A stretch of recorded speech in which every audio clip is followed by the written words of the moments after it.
Lucas capítulo 1, mis amados hermanos. Vamos a leer los versículos 1 al 4. Lucas capítulo 1, versículos 1 al 4. Dice así: puesto que muchos han tratado de poner en orden la historia de las cosas que entre nosotros han sido ciertísimas, tal como nos lo enseñaron los que del principio lo vieron con sus ojos y fueron ministros de la palabra, me ha parecido también a mí, después de haber investigado con diligencia todas las cosas desde su origen, escribírtelas por orden, oh excelentísimo Teófilo, para que conozcas bien la verdad de las cosas en las cuales has sido instruido.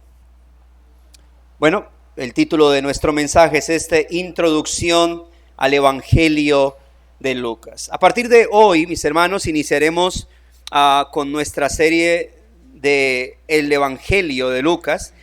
Y en estos primeros 4 versículos que expondremos el día de hoy, nos encontramos con el prefacio del Evangelio de Lucas, precisamente, el cual obviamente se considera el primero de 2 tomos, de 2 escritos del mismo Lucas, porque recordemos o tengamos en cuenta que el autor del quinto escrito del Nuevo Testamento, que es el libro de Hechos, es también Lucas, el evangelista.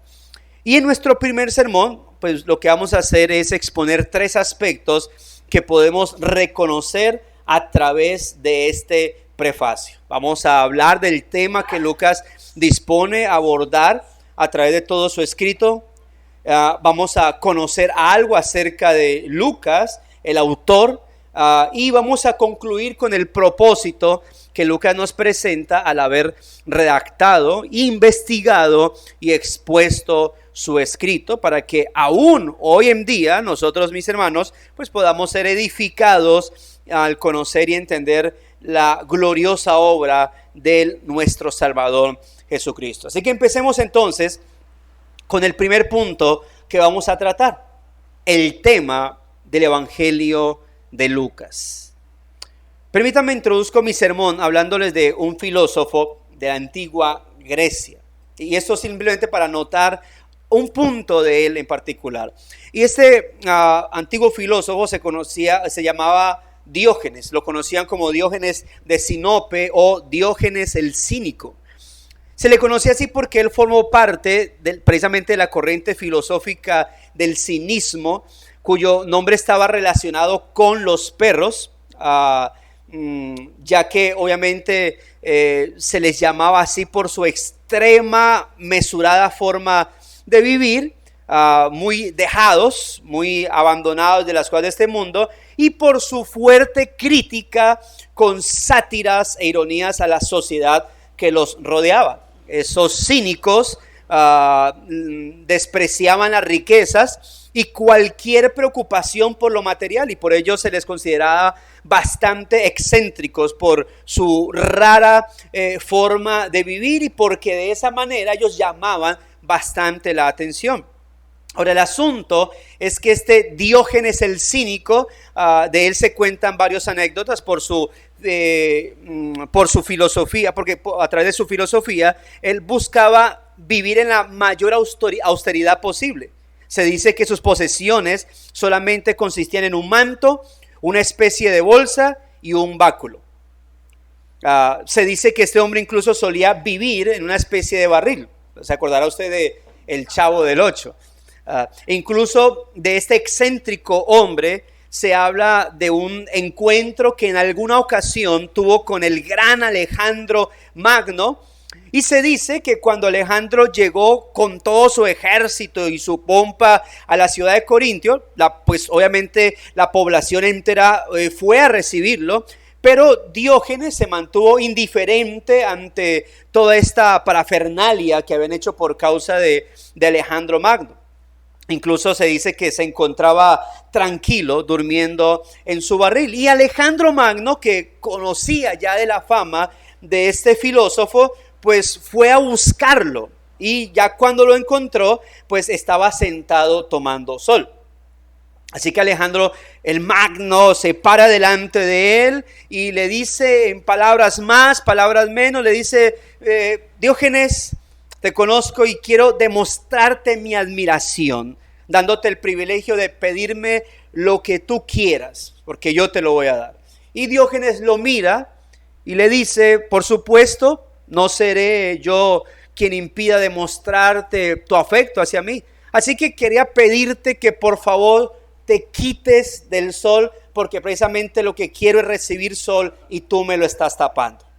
Así que de esa manera obviamente no hizo más sino hacer caso. Pero realmente Diógenes era un cínico en su comportamiento y su forma de hablar era bastante sarcástica. Eso era muy particular de los que vivían de esta filosofía.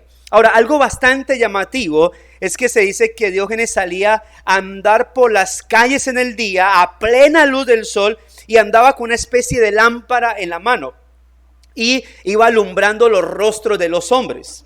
Los iba alumbrando y cuando le preguntaban que por qué hacía eso, le respondía, es que estoy buscando un hombre, un verdadero hombre. Con lo cual obviamente estaba dando a entender que él estaba en la búsqueda de un hombre que fuera veraz, que fuera justo, que fuera perfecto desde lo que era obviamente la perspectiva filosófica de él. El asunto es que Diógenes obviamente murió sin poder encontrar con su linterna, con su lámpara, a un hombre tal como él lo buscaba o como su filosofía le dictaba. Sin embargo, 4 siglos después de este Diógenes, en Lucas capítulo 2, se nos dice de un hombre que precisamente encontró a aquel que se convertiría en aquel hombre veraz, justo y perfecto que Diógenes buscaba, incluso un mejor hombre que el que Diógenes buscaba. En este texto dice que había un hombre llamado Simeón. Y este hombre justo y piadoso dice que esperaba la consolación de Israel y que el Espíritu Santo estaba sobre él. Y le había revelado que no vería la muerte antes que viese al ungido del Señor. Así que Simeón, movido por el Espíritu Santo, fue al templo. Y cuando los padres del niño Jesús lo trajeron al templo para hacer obviamente conforme al rito de la ley, dice que Simeón lo tomó en sus brazos, al niño Jesús, y bendijo a Dios diciendo, ahora Señor, despides a tu siervo en paz, conforme a tu palabra, porque han visto mis ojos tu salvación, la cual has preparado en presencia de todos los pueblos, luz para revelación a los gentiles y gloria de tu pueblo Israel. Aquel perfecto hombre que Diógenes había estado buscando durante tanto tiempo, ahora estaba ahí en el templo de Jerusalén como un pequeño bebé. Y Simeón testificaba de la presencia de este hombre, que no es obviamente un hombre más. Él era el hombre, Cristo es el hombre, aquel de quien el apóstol Pablo dice que es el segundo Adán, el postrer Adán. Ya que el primer Adán obviamente no pudo llevar a cabo la labor del Señor, fracasó totalmente, llevó a la ruina a toda la humanidad, pero que Dios había prometido obviamente a la misma humanidad que de la simiente de la mujer se levantaría alguien que pudiese deshacer todo lo que el primer Adán había hecho. Así que ahora aquel perfecto hombre, ese segundo Adán, había llegado para habitar entre la humanidad. Y eso es lo que se nos enseña en el Evangelio de Lucas, o parte de lo que vamos a ver, que Jesucristo vino siendo verdadero y perfecto hombre en el más sentido pleno de la palabra. Y pudiésemos afirmar que este es el énfasis de este precioso Evangelio. Porque Lucas lo que se propone es mostrarnos al Dios vivo, al Dios eterno, al Dios verdadero, al Dios encarnado. Aquel que siendo verdadero Dios, llegó para ser también verdadero hombre. Incluso en Lucas hay un texto muy particular, un texto clave, que es el de Lucas capítulo 19, versículo 10. Que al leerlo podríamos decir que si quisiéramos resumir en una sola palabra la esencia y la sustancia de todo el Evangelio de Lucas, ese resumen estaría en Lucas 19:10, que dice: porque el Hijo del Hombre vino a buscar y a salvar lo que se había perdido. Hermanos, y ese título de Hijo de Hombre es el que nuestro Señor se atribuyó a sí mismo una y otra vez. Obviamente, este título no solo hace alusión a su humanidad, sino también a su perfecta y plena divinidad, viniendo a habitar entre nosotros en carne, en cuerpo. Por eso es que podemos decir que a través de este versículo encontramos el resumen de todo el contenido del Evangelio. Porque ahí se nos describe que Jesús es verdadero Dios, que Jesús, siendo verdadero Dios, vino a ser verdadero hombre y con un propósito en particular: buscar y salvar lo que se había perdido. Ahora, regresando a Lucas, el texto que leímos, note que vemos que comienza su escrito con las palabras: puesto que ya muchos han tratado de poner en orden la historia de las cosas que entre nosotros han sido ciertísimas. Que en otra traducción bíblica sería así: que ha venido a ser un relato de las cosas que entre nosotros se han cumplido. Lo cual es interesante porque se hace un énfasis en el cumplimiento de aquellas cosas que Lucas dice que ellos ya han sido testigos. En otras palabras, Lucas no va a venir a presentar en su evangelio algo que ya no que no ha sido escuchado entre los creyentes, sino precisamente algo que ya han planteado. Solo que obviamente él va a dar su toque de escritor, obviamente recordando que también sobre él está la inspiración divina. Es decir, Lucas está afirmando que todo ha sido traído a su pleno cumplimiento. Y esto lo dice respecto a la llegada y la encarnación del Mesías prometido.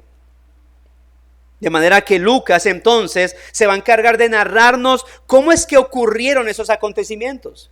Cómo es que se llevó a cabo el pleno cumplimiento de estas cosas y cómo es que esta promesa fue cristalizada en la venida de Cristo como el Mesías. Aquel mismo bebé que Simeón tomó en sus brazos y oró diciendo: mis ojos han visto tu salvación.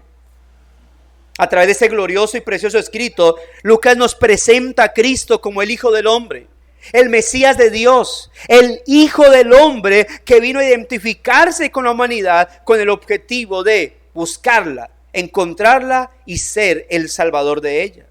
Lucas va a trazar la experiencia de Jesús a través de toda su vida y nos dará a través de su evangelio la genealogía de Cristo.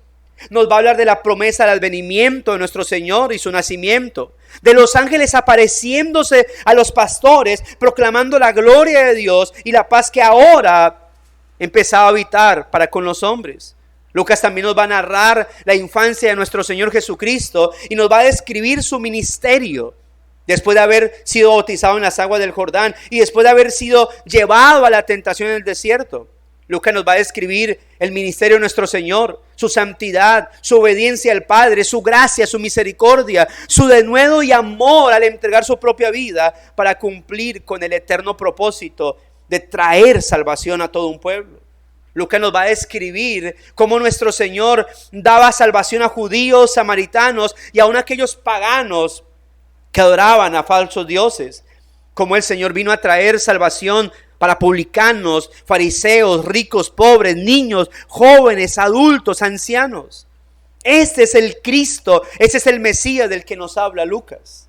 El perfecto Hijo del Hombre, quien verdaderamente vino a salvarnos de la miseria en la que nos encontramos. Porque Jesucristo, mis hermanos, si bien es el Salvador del mundo, lo es de cada persona en particular.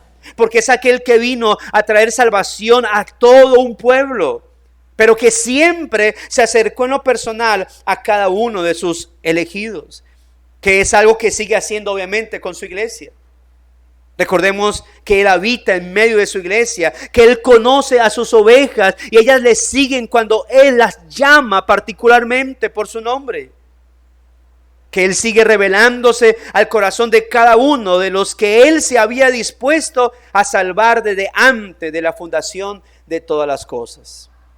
Mis hermanos, este es el gran tema de este precioso evangelio, que Cristo vino al mundo para buscar y salvar lo que se había perdido. Y Lucas es quien tiene el gran privilegio de ser usado por el Espíritu de Dios para redactar toda clase de anécdotas, acontecimientos y hechos que hoy podemos nosotros en este evangelio leer, escudriñar y deleitarnos, mis amados hermanos. Esto nos lleva al segundo punto. Lucas, el autor del tercer evangelio.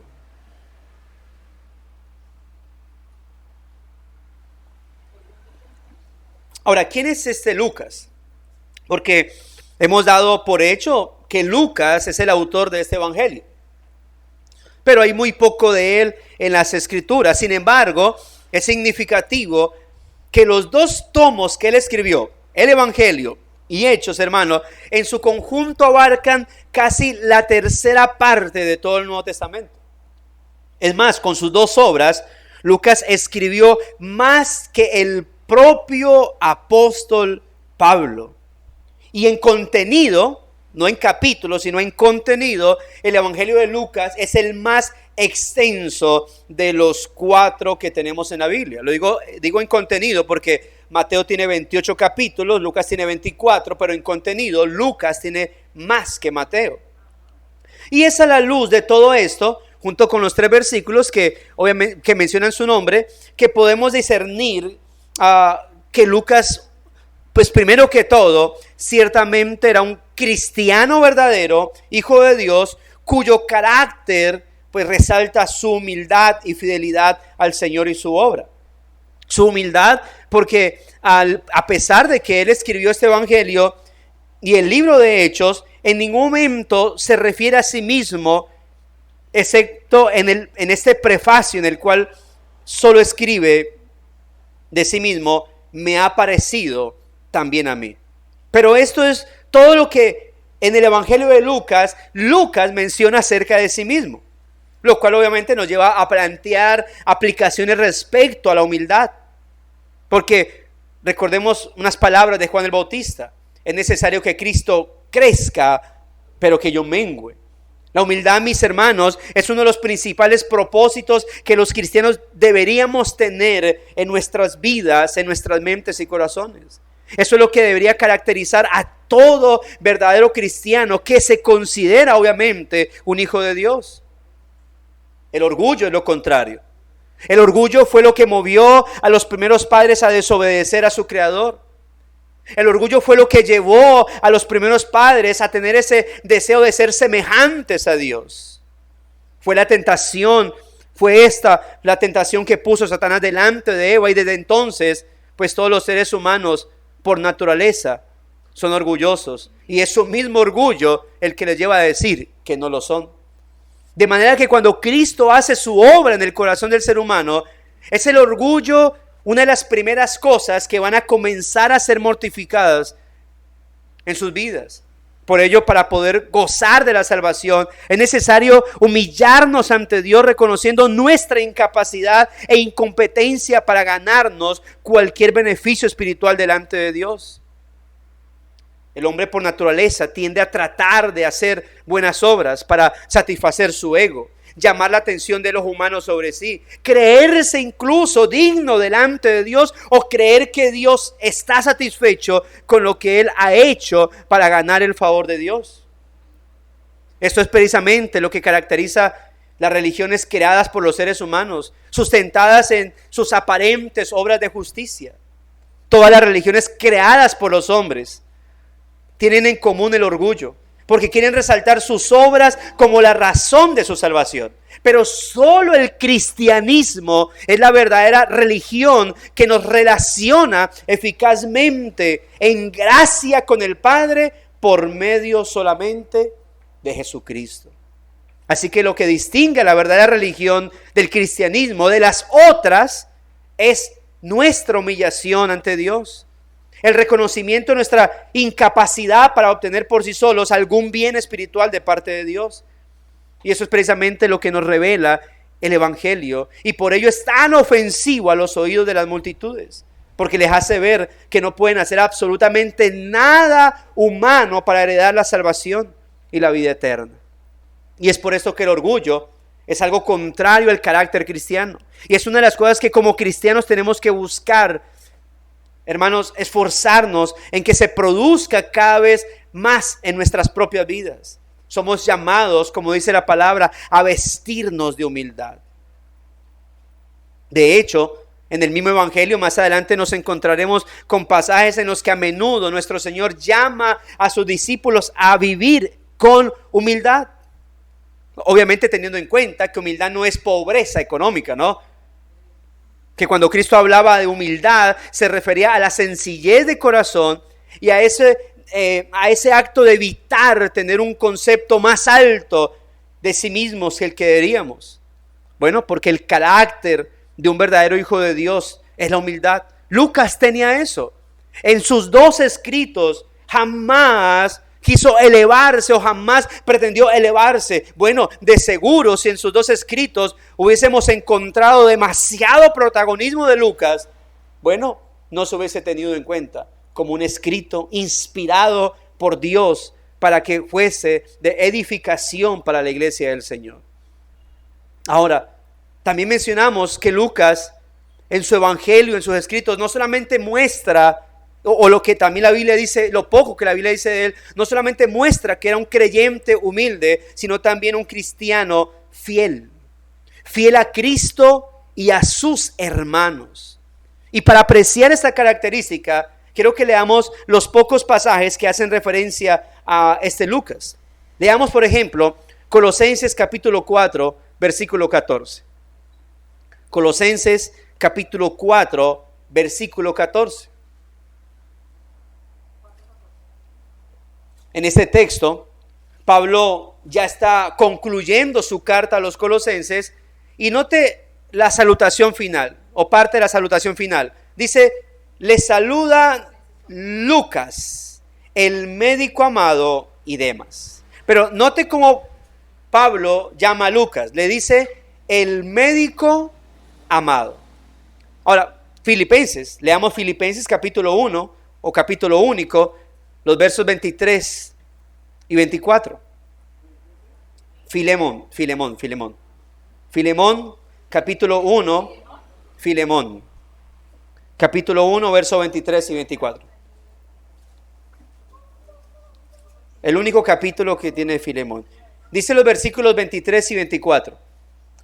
Note cómo el apóstol vuelve a mencionar a Lucas. Dice, versículo 23, te saludan Epafras, mi compañero de prisiones por Cristo Jesús, Marcos, Aristarco, Demas y Lucas, y entre eso obviamente lo ubica entre ¿quiénes?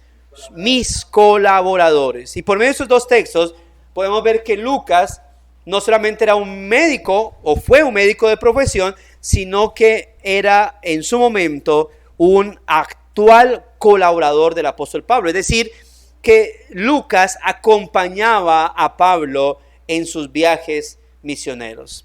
Ahora, incluso recordando el libro de Hechos, recordando que el libro de Hechos fue escrito por Lucas, en Hechos capítulo 16, versículos 9 y 10, usted va a observar un cambio en la forma en la que Lucas está escribiendo, porque hasta ese momento Lucas escribía siempre en tercera persona, hablando de aquellos de los cuales estaba escribiendo, hablando de los apóstoles, hablando de la conversión de Pablo, hablando de la labor del viaje misionero de Pablo y Bernabé. Pero a partir de Hechos capítulo 16 versículo 9, note lo que dice. Dice, y se le mostró a Pablo una visión de noche. Un varón macedonio estaba en pie, rogándole diciendo, pasa a Macedonia y ayúdanos. Cuando vio la visión, enseguida, note ahora como Lucas escribe, procuramos partir para Macedonia. No dice enseguida procuraron. Ahora Lucas está incluido en las misiones de Pablo. Y a partir de ahí empieza a hablar en primera persona. Dice, dando por cierto que Dios nos llamaba para que les anunciásemos el evangelio. En los versículos anteriores a este, ustedes podrán darse cuenta que fueron escritos en tercera persona, pero a partir del versículo 9, la narrativa tiene un cambio y Lucas comienza a incluirse en ella hablando en primera persona. ¿Qué significa esto? Pues que Lucas empieza a ser parte del equipo colaborador de Pablo.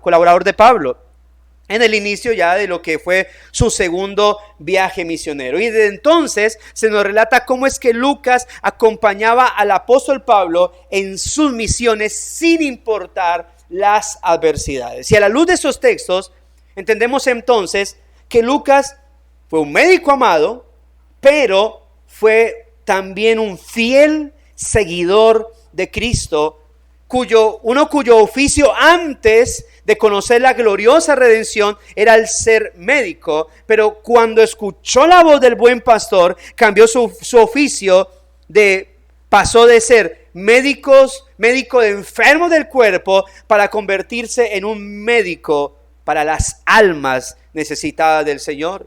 Lucas fue un hombre que, al igual que los apóstoles, dejó su vida para ir en pos del Señor Jesucristo y hacer la obra del evangelio.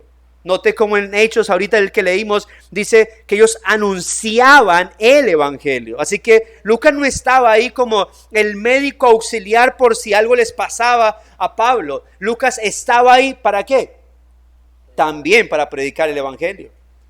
Ahora, el otro texto en donde Lucas es mencionado, y ese texto es muy importante, es 2 Timoteo, capítulo 4, versículos 5 al 11. Quiero que lo leamos. 2 Timoteo, capítulo 4, versículos 5 al 11.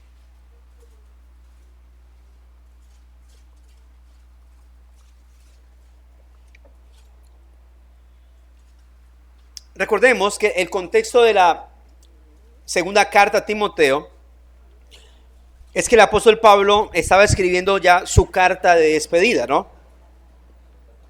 Él estaba prisionero en Roma, en una celda fría y húmeda. Una celda que obviamente era especial para los prisioneros en espera de la ejecución. Y estando ahí, Pablo le escribe esta preciosa carta, una carta de despedida a su amado hijo en la fe, Timoteo. Y observe lo que escribe. Desde el versículo 5 hasta el 11. Dice: pero tú sé sobrio en todo, soporta las aflicciones, haz obra de evangelista, cumple tu ministerio. Porque yo ya estoy para ser sacrificado y el tiempo de mi partida está cercano. He peleado la buena batalla, he acabado la carrera, he guardado la fe. Por lo demás, me está guardada la corona de justicia, la cual me dará el Señor, juez justo, en aquel día, y no solo a mí, sino también a todos los que aman su venida. Procura venir pronto a verme, porque Demas me ha desamparado amando este mundo y se ha ido a Tesalónica. Crescente fue a Galacia y Tito a Dalmacia. Versículo 11, ¿qué dice? Solo Lucas está conmigo. Luego dice: toma a Marcos y tráele contigo, porque me es útil para el ministerio. Pero note lo que escribió en lo que conocemos como el versículo 11. Solo Lucas está conmigo. Hermanos, permítame decirle que hay mucho de lo que pudiésemos extraer de esta expresión en particular, que muestra la esencia del carácter fiel de este hombre. Un hombre que amaba a Cristo sin duda alguna y lo demostró a través de sus hechos. Yo creo que es la razón por la cual Pablo no solamente dice Lucas el médico, sino Lucas el médico amado. Y cómo no, hermanos, si Lucas era un compañero y amigo fiel, un servidor incondicional al Señor. Lucas, desde el momento en que comenzó a acompañar al apóstol Pablo en su segundo viaje misionero, lo acompañó hasta el mismo día en que iba a ser ejecutado. Indudablemente, tal comportamiento, hermanos, es el que debe caracterizar a todo hijo de Dios. Sobre todo porque la vida cristiana, hermanos, es una vida que debe ser de fidelidad hasta el fin. Uno de los personajes del progreso del peregrino es el Señor flexible. En otros lo traducen como el Señor conveniencia. Y es muy fácil llevar la vida cristiana como este Señor flexible o conveniencia, porque Él fue supuestamente cristiano hasta cuando todo estuvo bien. Hasta cuando no había ni un solo problema, estuvo firme. Cuando apareció el primer problema, Él le dijo, si esto es la vida cristiana, ya no quiero ser cristiano, me voy. Y se fue y abandonó a cristiano. En ese estado, hermanos, todos pudiésemos ser cristianos sin ningún problema. No obstante, en la vida cristiana se saborea, hermanos, constantemente las luchas, las pruebas, las aflicciones y las persecuciones. Pablo mismo dijo que el que quiere ser verdadero cristiano tendrá que padecer persecución. Ahora, ante ello, la pregunta que surge es esta, hermanos. ¿Seremos nosotros verdaderamente fieles en medio de tales circunstancias? Y me refiero a las circunstancias difíciles, a las adversidades. Porque el verdadero Hijo de Dios no es uno que vuelve la espalda justo cuando comienza a arreciar la tormenta, sino uno que es obviamente uno que aún en esos momentos es donde dobla sus rodillas, se humilla y se aferra a la gracia de Dios en Cristo. Un verdadero creyente es uno que se da cuenta de su debilidad, pero al mismo tiempo contempla la grandeza, el poder, la majestad y el señorío de aquel que prometió llevar todas las cosas hasta la consumación. Mis amados hermanos, que en medio de las tormentas que estemos atravesando o vayamos a atravesar, nos mantengamos firmes en Cristo y dispuestos a amar y demostrar nuestro amor por Dios. Demostrar, como dice la carta a los Hebreos, que no somos de los que retroceden para perdición, sino de los que tienen fe para preservación del alma. Hermanos, es probable que tengamos que enfrentar terribles y dolorosas adversidades, tal vez peores de las que ya ha afrontado. Pero el cristiano es uno cuyo carácter debe perseverar en fidelidad a su Señor y Redentor. El hecho de que Lucas hubiese mantenido ahí hasta el final con Pablo, si bien amaba a Pablo, no era tanto por el amor a Pablo, sino principalmente por su amor al Señor, por su amor a la obra del Señor. Lucas entendía a quién servía Pablo y por lo tanto juntos servían al Señor. Así que hoy somos exhortados por medio de Lucas, el médico amado, el colaborador, el fiel amigo y servidor del Señor. Somos exhortados a perseverar y a ser fieles a aquel que nos amó y se dio a sí mismo por causa de nosotros para derramar su sangre y comprarnos para Dios. Ahora, a la luz de este prefacio, hermanos, no solamente podemos discernir que Lucas fue un hombre humilde y fiel al Señor y su obra, sino que también este prefacio nos enseña que Lucas fue un gran historiador. Algunos incluso lo ponen por encima de historiadores seculares que han existido y que han hablado acerca del pueblo judío y de la iglesia. Miren lo que dice, leamos nuevamente el prefacio. O los versículos 1 al 3. Dice, puesto que ya muchos han tratado de poner en orden la historia de las cosas que entre nosotros han sido ciertísimas, tal como nos lo enseñaron los que del principio lo vieron con sus ojos y fueron ministros de la palabra, me ha parecido también a mí, ¿después de qué? ¿Qué dice? Después de haber investigado con diligencia todas las cosas desde su origen. Después de haber investigado con diligencia todas las cosas desde su origen. En esas palabras, hermanos, podemos discernir la labor que Lucas llevó a cabo para escribir este precioso evangelio. Y en donde claramente podemos afirmar que Lucas, como todo un gran historiador, fue un muy diligente investigador. Y obviamente Es cierto que Lucas no pudo contemplar en persona al Cristo resucitado. Él no fue uno de los que caminó con Cristo como discípulo. Que Lucas fue uno de los que recibió la salvación, como muchos de nosotros, por la predicación de los apóstoles. Sin embargo, Lucas se dio a la ardua tarea de investigar, de ir a las fuentes, de entrevistar a aquellos que sí fueron testigos oculares de la vida, muerte y resurrección del Señor. De hecho, estoy de acuerdo con muchos comentaristas al creer que uno de esos testigos posiblemente fue María, la madre del Señor. Porque es la única razón por la cual, bueno, a menos que lo recibiese mediante revelación, lo cual obviamente no sería imposible, pero es la forma humana en cómo se explicaría el que Lucas conozca detalles tan precisos y minuciosos de la infancia del Señor Jesucristo y que no relatan los otros evangelios. Eso explica que Lucas haya podido escribir cosas como el día en que María recibió la visita del ángel y que además dice, se turbó en gran manera ante la presencia de aquel ser. Sin duda alguna, hermanos, Esteban, deja esas cositas, hazme el favor. ¿Sí? Gracias.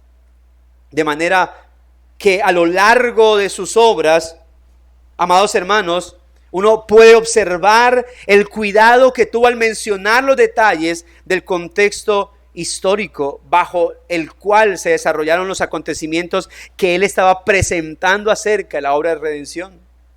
Por ejemplo, mencionando nombres como el de Herodes, Augusto César, Cirenio, gobernador de Siria, que no lo mencionan los otros evangelios, Poncio Pilato, etcétera.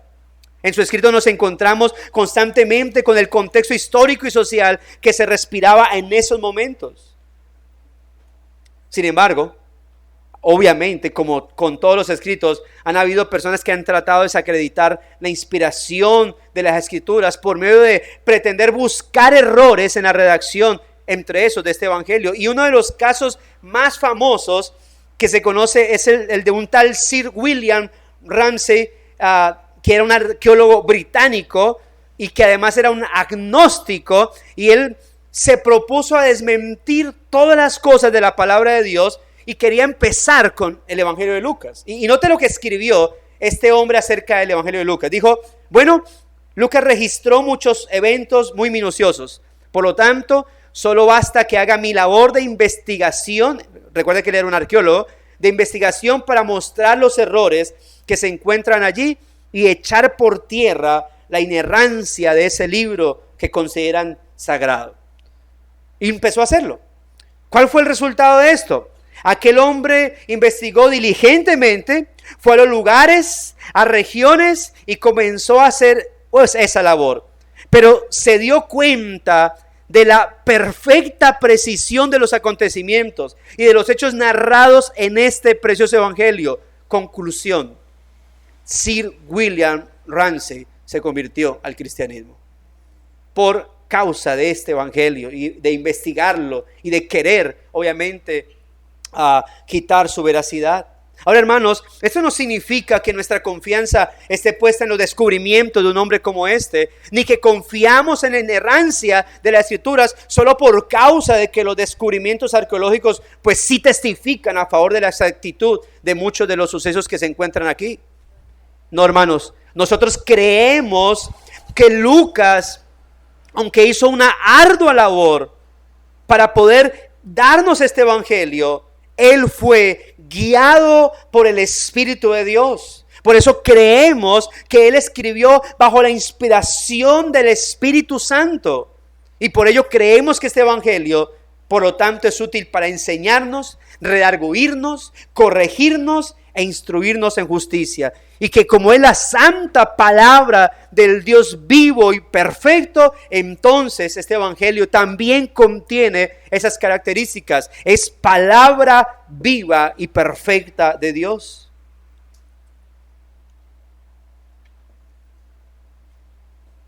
Por eso, aquellos que no han confiado en Cristo, hoy se les está presentando al glorioso Salvador a través del prefacio de este evangelio. Se le está presentando a aquel que siendo verdadero Dios se humilló y se hizo verdadero hombre entre nosotros. Se les está presentando a aquel por cuya muerte y resurrección es que se puede recibir salvación. Porque Cristo, nuestro Señor, en la cruz ganó por medio de su sacrificio y su sangre derramada esa gloriosa salvación, esa gloriosa redención. Él pagó ante el justísimo Dios la deuda de pecadores como usted y como yo. Porque hermanos y amigos no creyentes, cada uno de los que estamos aquí congregados necesitamos cada día de nuestro Salvador, porque es solo por Él, por Cristo, que podemos acercarnos ante el Santísimo Dios sin ser desechados. Por eso aquellos que no son creyentes, les digo, esto se llama gracia por un lado y misericordia por otro. Gracia y misericordia divina que solo en Cristo hoy están al alcance de todos. Por eso para el que no es creyente, incluyendo los niños, adolescentes, mi consejo es que no desprecien el llamado del Señor, porque tal vez mañana ya no estén entre nosotros. Y hoy pudiera ser la última ocasión en la que escuchen acerca de la salvación eterna que solo se halla en Cristo. Por eso aún los niños ya jóvenes deben estar rogando al Señor que la salvación de sus almas llegue a sus vidas. Ya se les ha dicho que no confíen en que sus padres son creyentes, porque solamente es salvo aquel que confía en el Señor. No serán salvos por causa de sus padres cristianos. Serán salvos solo si ustedes confían en el Señor. Ahora, hermanos, hemos mencionado que Lucas realmente es un cristiano entonces, cuya humildad y fidelidad a Dios son evidentes. Que es un médico amado y fiel misionero de Cristo. Que es obviamente, como ya lo acabamos de decir, un gran y diligente historiador.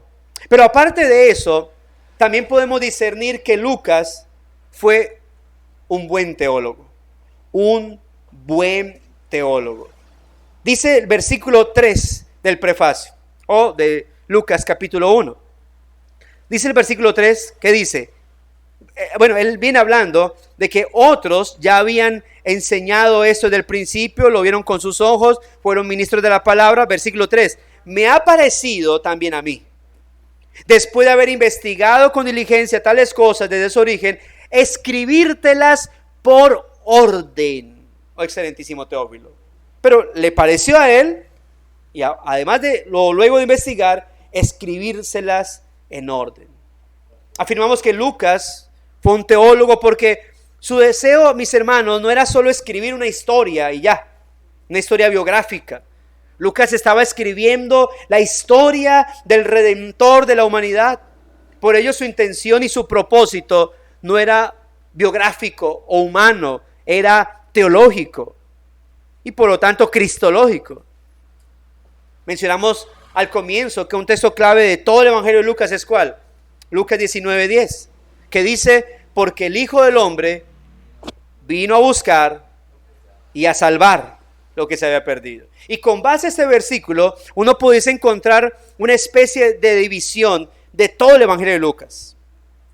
Una división demasiado breve que se constaría en 3 partes. Capítulos 1 al 3, capítulos 4 al 21 y finalmente, o tercera parte, capítulos 22 al 24. En los capítulos 1 al 3, si hablásemos de una división de contenido del Evangelio, hablaríamos que el capítulo 1 al 3, Lucas revela la venida del Hijo del Hombre.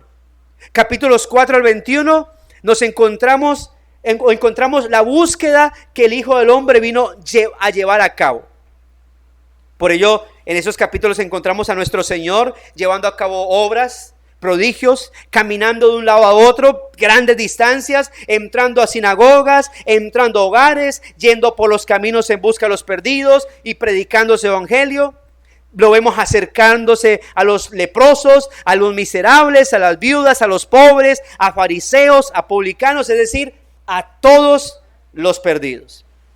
Y en los capítulos 22 al 24 encontramos la salvación del Hijo del Hombre para los perdidos, la cual obviamente se obtiene dando su propia vida por ellos. De esta manera podemos ver el pensamiento y propósito teológico que Lucas tenía en la redacción de su evangelio.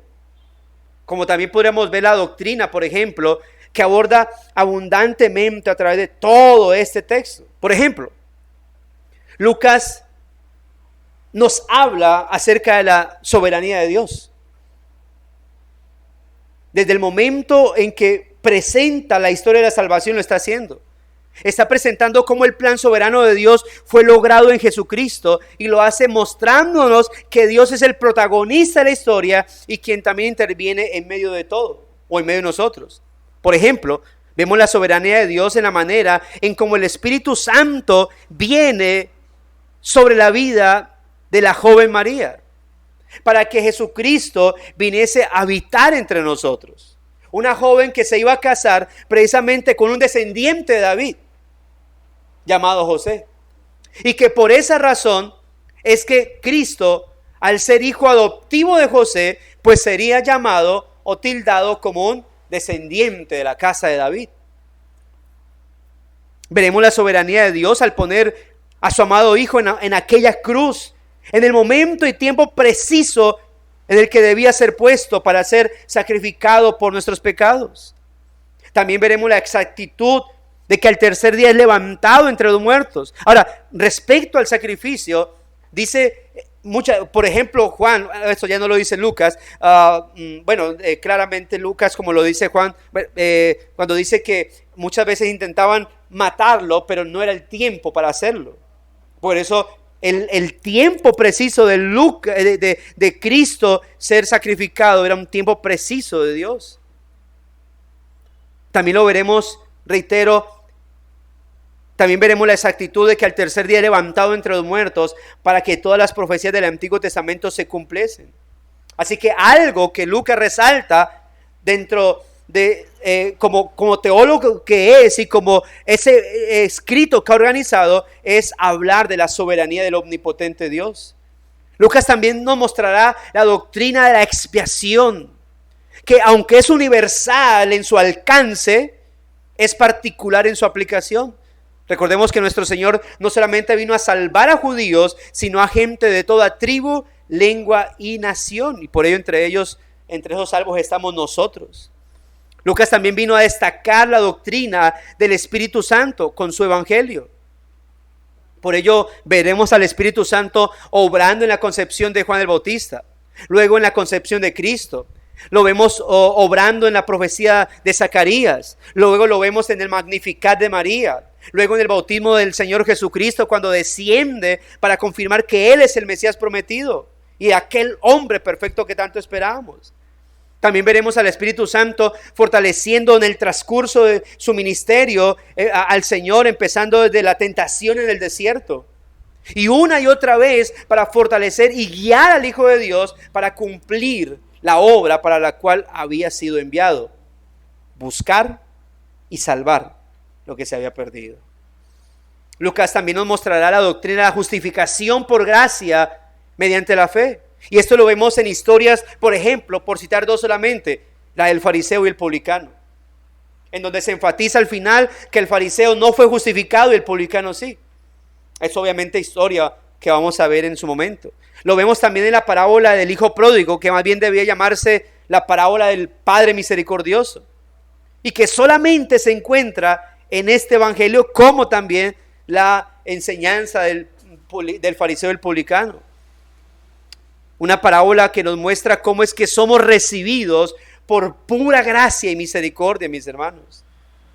Dos parábolas que nos muestran la doctrina de la justificación por gracia, por medio de la fe, obviamente en Jesucristo. Y sobre todo, Lucas nos mostrará como buen teólogo que el fundamento de todas estas doctrinas es la doctrina de la cruz de Cristo. La mitad de todo el evangelio se encuentra enfocado en el viaje que nuestro Señor emprende hacia la cruz. Todo esto es lo precioso del evangelio y su Mesías que nos revela Lucas a través de su evangelio, mis hermanos. Por ello, si ustedes quieren conocer a Cristo y saber cuál es su carácter junto con su amor y compasión, entonces les animo a que escudriñen el evangelio de Lucas. Porque Lucas indudablemente era un teólogo que mostraba su lado pastoral en la manera en cómo nos redactó su evangelio. Y esto nos lleva al tercer punto: el propósito del evangelio de Lucas. Vimos entonces el tema del evangelio, vimos acerca del autor del evangelio, Lucas, y lo que lo caracterizaba: un hombre humilde, un hombre fiel, un gran investigador, un gran teólogo. Y ahora en el propósito veremos una característica en particular. Pero leamos el versículo, nuevamente el prefacio, versículos 1 al 4, pero leamos el versículo 4 más bien en particular. Dice: ¿por qué le escribe, o cuál es el propósito por el cual Lucas le escribe a Teófilo? Dice el versículo 4: para que conozcas bien la verdad de las cosas en las cuales que has sido instruido. En el versículo 4 Lucas nos deja ver el propósito de su escrito, el cual obviamente tiene que ver con su destinatario: conocer bien la verdad en la cual ha sido instruido. Y esto nos deja ver, hermanos, que como teólogo, obviamente Lucas también tiene un corazón pastoral. No podemos decir que Lucas era pastor, pero hemos dicho que obviamente aún los que no son pastores pueden tener un corazón pastoral. Porque la labor del pastor principalmente consiste en ¿cuál? Sino conducir a las ovejas hacia la verdad divina de su gran pastor, Cristo. El trabajo del pastor es ayudar a crecer a los creyentes en la gracia y el conocimiento del Señor Jesucristo. Y eso con el propósito obviamente de adornar a la iglesia del Señor lo más gloriosa y bella posible delante de su gran Redentor. Y ese es el enfoque pastoral que también tiene el autor de este evangelio, Lucas. Note lo que le dice Lucas a Teófilo: para que conozcas bien la verdad. Dicho en otras palabras, le estaba diciendo esto: Teófilo, yo quiero que te asegures de la fe que has recibido. Quiero que conozcas cada vez más y mejor a este Cristo resucitado. Así que ahí te entrego este escrito. Ahora, ¿quién es este Teófilo?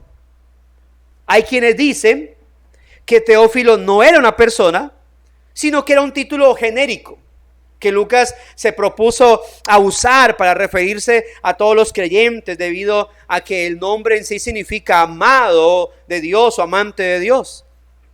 Algo que suena muy agradable, muy tierno, pero que personalmente no creo, porque Lucas no está escribiendo de una manera poética como para usar terminologías en clave, ¿no? Como de pronto en su momento lo hizo Juan en su segunda y tercera carta.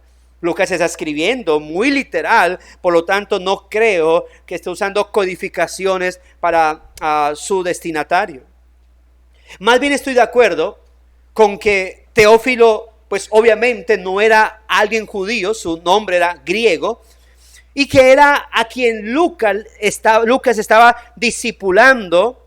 Y eso sí, que este Teófilo tenía una bastante privilegiada posición dentro de la sociedad, ya que la palabra excelentísimo se usaba para las personas con altos rangos dentro de la sociedad romana. Las otras dos veces que se utiliza la palabra excelentísimo se hace para aplicársele a dos personas políticas con un rango dentro de, obviamente, la sociedad romana. Así que el hecho de que Lucas utilice el término "oh excelentísimo Teófilo", está dando a entender que Teófilo era un hombre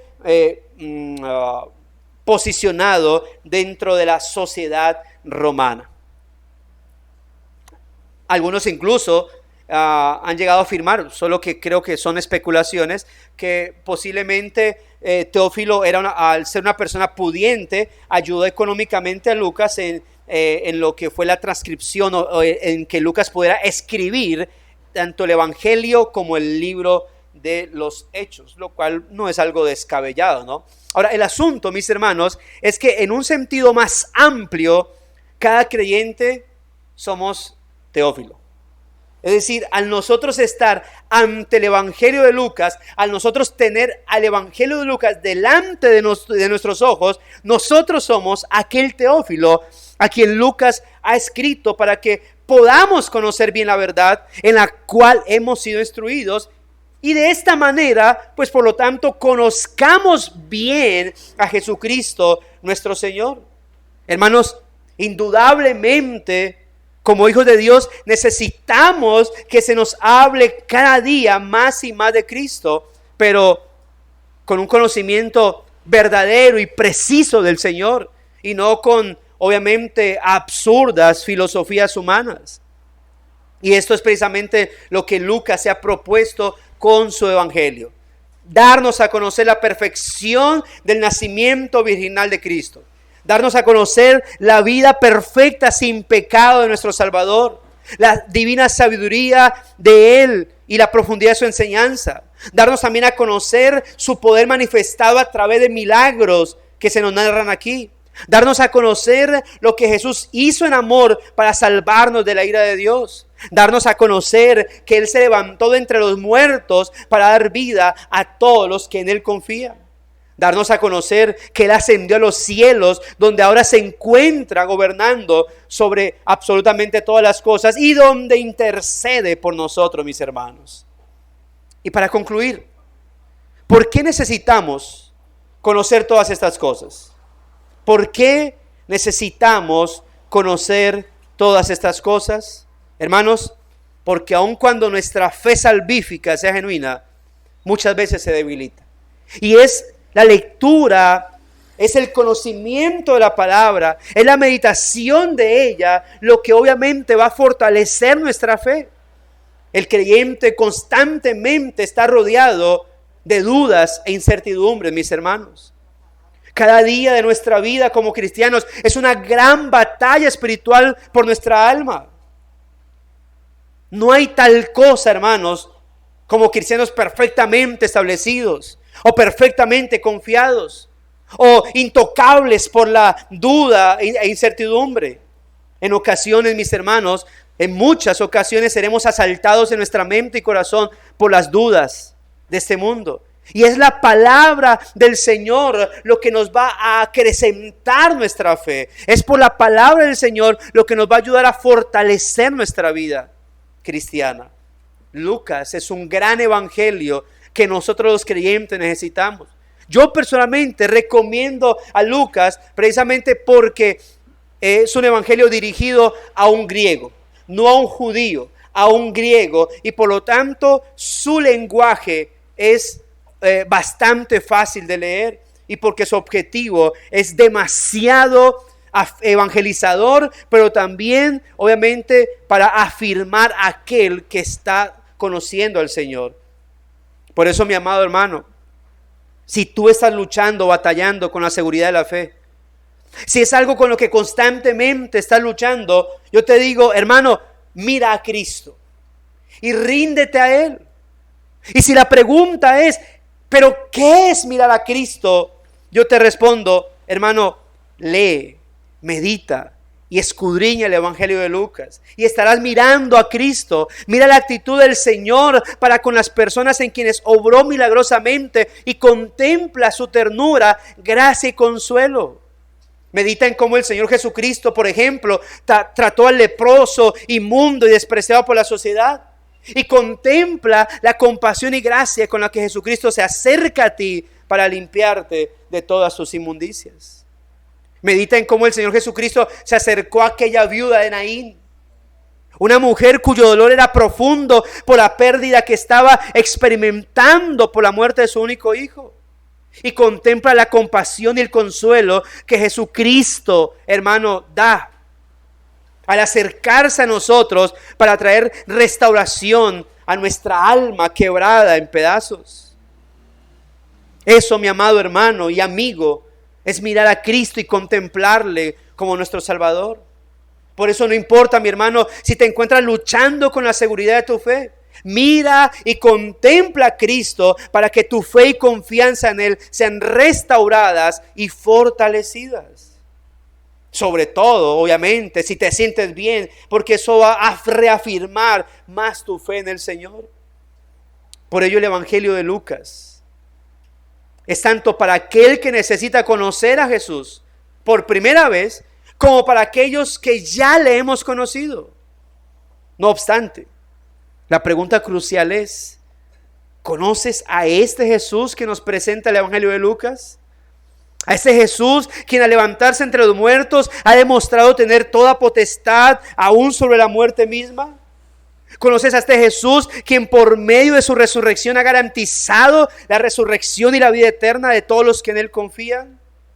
A este Jesús quien ahora se encuentra gobernando absolutamente todas las cosas y circunstancias. A este Jesús quien está pronto a regresar en algún momento. A este Jesús quien cuando regrese no lo hará como un bebé, sino como un gran rey que con todo su poder y gloria vendrá a establecer el gran juicio. Mi hermano y amigo, si tu respuesta no es positiva a esta pregunta, entonces mi llamado es: ve a Él por tu restauración. Ve a Él por tu salvación. Y si definitivamente no le conoces, te digo que este Jesús hoy sigue llamando a que confieses tus pecados.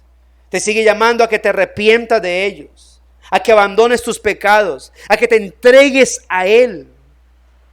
Por eso, si no le conoces, te digo, acércate a Cristo. Suplícale que te deje conocerle, porque Él está vivo y está en medio de su iglesia. Es de Él de quien predicamos y es por Él por quien nos reunimos, y es a Él a quien alabamos y adoramos, porque siendo verdadero Dios es digno de toda gloria, de toda honra y de todo honor. Así que este evangelio, mis amados hermanos, es demasiado importante para nuestra vida. Claro que lo es, obviamente, toda la palabra del Señor, pero es que ahora estamos ante este evangelio. ¿Y cuál es la razón de este evangelio? Que conozcamos bien la verdad de las cosas en las cuales hemos sido instruidos. Oremos a nuestro Señor, mis hermanos. Buen Dios y Padre nuestro, gracias, Señor, por concederme introducir este evangelio, este glorioso evangelio. Señor, claro que todos son de edificación, claro que todos son de gran bendición, claro que todos son inspirados por ti y tu Espíritu, Señor. Pero ahora estamos, Señor, ante este evangelio, que vamos a empezar a saborear domingo a domingo según tu providencia lo determine, Señor. Y lo haremos para edificación de nuestra vida, para firmeza de nuestra alma, para fortalecimiento de nuestra fe, Señor, para que conozcamos bien la verdad de las cosas en las cuales hemos sido instruidos, Señor. Por eso te ruego, oh Dios de la gloria, que puedas guiar, Señor, a mis hermanos, a que puedas conceder en mis hermanos hambre y sed de tu palabra, para que al enfrentarnos, al ponernos ante este evangelio, Señor, podamos masticarlo, podamos ingerirlo, podamos recibirlo con hambre y sed de tu palabra, bendito Dios. Señor, muchas gracias te damos. Gracias por concedernos hoy estar aquí delante de tu trono de gracia, Señor, para ser edificados, para ser alimentados. Gracias por permitirnos, oh Dios de la gloria, estar junto con mis hermanos, que no estuvieron, Señor, muchos, que es algo lamentable, es algo triste, Señor. Sabemos que algunos están enfermos, que algunos tal vez se les presentaron calamidades, pero que otros, Señor, simplemente decidieron plantear excusas para no congregarse, Señor. Y por eso, Dios, te ruego por ellos, para que en los próximos cultos, Señor, puedan asistir puedan ser reargüidos para asistir, Señor, y ser juntamente con tu iglesia alimentados y edificados, bendito Dios. Gracias por tu palabra, Señor. Que ella corra, sea glorificada y que esto que hemos visto el día de hoy, Señor, pues tenga como objetivo, oh Dios de la gloria, el recordar en quién está cimentada nuestra vida, en quién tenemos puesta nuestra mirada, a quién es que nosotros servimos. Gracias, muchas gracias te damos por Cristo nuestro Señor y Salvador. Amén y amén. Mis amados hermanos, gracia y paz a sus vidas. El Señor les continúe bendiciendo. Recuerde terminar o tener este día como un día de crecimiento espiritual para sus almas. Nos vemos el jueves, Dios mediante.